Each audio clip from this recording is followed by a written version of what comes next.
Will Salva with an NFL Network up-to-the-minute update.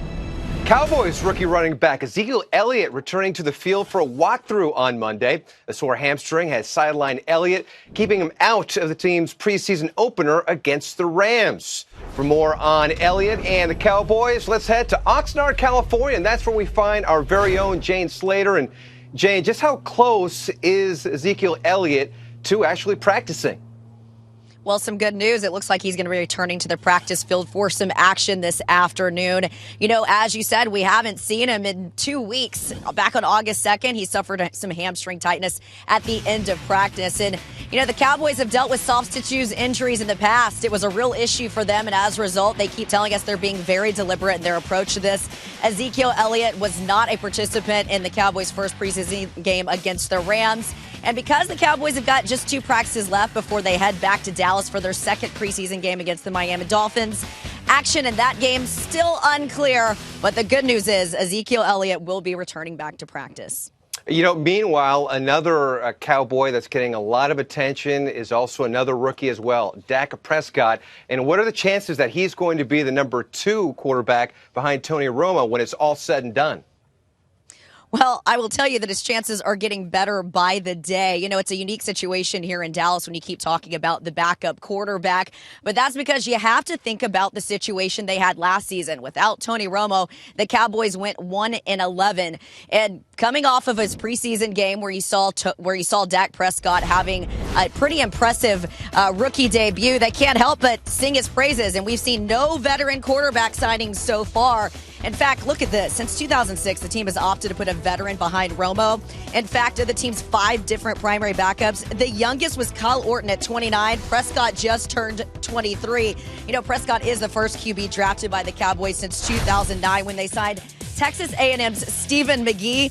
He was the Cowboys' only backup quarterback with a winning record, and might I point out, in that one, he was 1-0. I will tell you that Dak Prescott continues to earn the recognition and the praise of some of these veteran guys like Dez Bryant. After the game, Dez said, quote, "You either got it or you don't," and Dak's just got it. So I would say right now he's pretty safe. Absolutely. Boy, bringing up Stephen McGee, that is a name I've not heard in a long time. The Cowboys host the Dolphins Friday at 8 p.m. Eastern. You can see it right here on NFL Network. Thanks, Jane. And now, with more on the Falcons, we head to Flowery Branch, Georgia, and that's where we find our very own Tiffany Blackman. And Tiffany, Dwight Freeney is one of those guys now in Atlanta, obviously brings a lot of leadership there. How's he fitting in so far? Well, as for Thursday's game, Will, he actually says he wants to knock some of that rust off and get in there. But Coach Dan Quinn, he told us that he doesn't think Freeney will play much, maybe a quarter, but they want to get him in on those pass rush situations. Now, you mentioned that he was a leader, you know, not only bringing him here to help with the pass rush, but he has that veteran presence. And he's become a mentor to some of these younger guys like a Vic Beasley.